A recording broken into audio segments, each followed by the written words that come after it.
ഇനി അഥവാ ചെക്ക് ചെയ്താൽ തന്നെ ശേഖരൻകുട്ടിയല്ലേ കൂടെ ഉള്ളത്. അത് ശരി.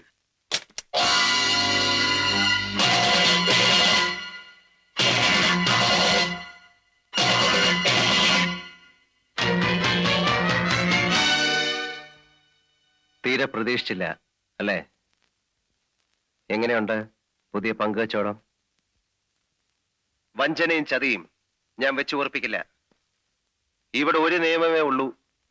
അത് നീ ആയിരുന്നാലും ശരി, ഞാനായിരുന്നാലും. നീ തന്നെ പറഞ്ഞ വാചകമാണിത്. പറഞ്ഞത് അബദ്ധമായി പോയെന്ന് ഇപ്പൊ തോന്നുന്നുണ്ട് അല്ലേ? ഞാൻ ആരെയും വഞ്ചിച്ചിട്ടില്ല, ചതിച്ചിട്ടുമില്ല. നിനക്കിഷ്ടമില്ലെന്ന് പറഞ്ഞോണ്ടല്ലേ? കഴിഞ്ഞ ദിവസം നമ്മൾ ഇതിനെക്കുറിച്ച് സംസാരിച്ചപ്പോ നീ എന്താ പറഞ്ഞത്? എനിക്കിഷ്ടമല്ലാത്തത് നിനക്കും വേണ്ടെന്ന് അല്ലേ? നട്ടലുള്ള ആണായിരുന്നെങ്കിൽ നീ അന്ന് പറയണമായിരുന്നു നീ ഇത് ചെയ്യുമെന്ന്. എനിക്കിപ്പോഴൊരു കാര്യം അറിയണം.